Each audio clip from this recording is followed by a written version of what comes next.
বিসমিল্লাহিররহমানিররহিম। National Democratic union এনডিইউ বাংলাদেশের মধ্য ডানপন্থী রাজনৈতিক দলের জোট আয়োজিত আজকের সভার সম্মানিত সভাপতি, উপস্থিত প্রধান অতিথি, উপস্থিত বিশেষ অতিথি, উপস্থিত জাতীয় নেতৃবৃন্দ, প্রিয় সাংবাদিকবৃন্দ এবং প্রিয় দেশবাসী, আসসালামু আলাইকুম। I would like to inform you that Bangladesh Citizen Party BCP founded on 1st December 2018. The political platform is the center-right political ideology with four fundamental principles, such as democracy, nationalism, unionism, and justice.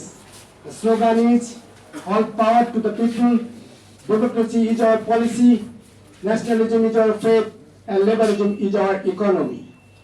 What is the center-right political party? What is the ideology of the center political party? মধ্য ডানপন্থী রাজনৈতিক দলের আদর্শ কি?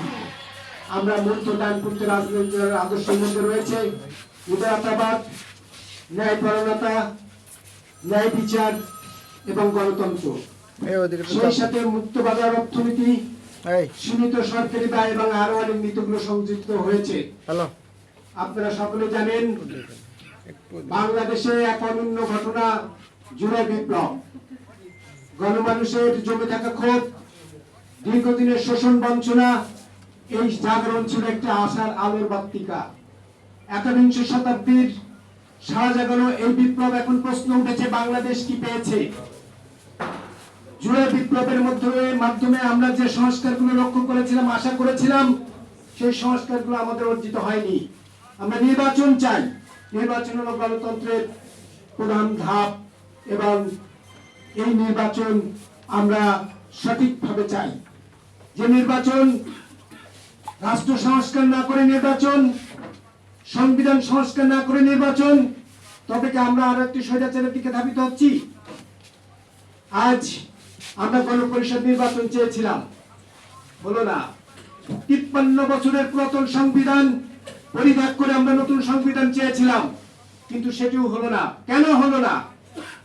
আজকে জুলাই সনদ বাস্তবায়ন না করে নির্বাচন, আজকে 2000 ছাত্র জনতার বুকে রক্ত এবং জীবনের বিনিময়ে আমরা কি পেলাম? আজকে সকলের প্রশ্ন একটাই, আজ আমরা এক ক্রান্তিকাল অতিক্রম করছি। আমরা যেন দেখতে পাচ্ছি বাংলাদেশের রাজনীতিতে এক সংকটের ছায়া দেখতে পাচ্ছি। যদি সঠিকভাবে রাষ্ট্র সংস্কার না হয়, তাহলে আবার স্বৈরাচার ফিরে আসবে। আজ রাষ্ট্র সংস্কারে সকলকে মনোযোগ দিতে হবে।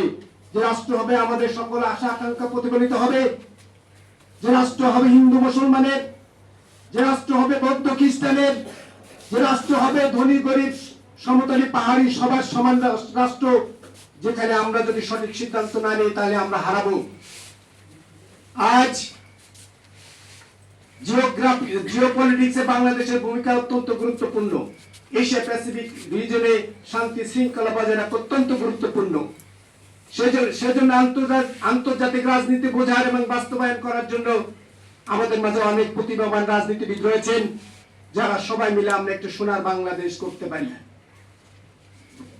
আজ আপনারা মনে রাখবেন যে স্বৈরাচারী শেখ হাসিনার 16 বছরের শাসনের পর বাংলাদেশের পরিস্থিতি ঠিকই এসেছে। আপনারা মনে রাখবেন যে শুধু ক্ষমতা পালা বদলের জন্য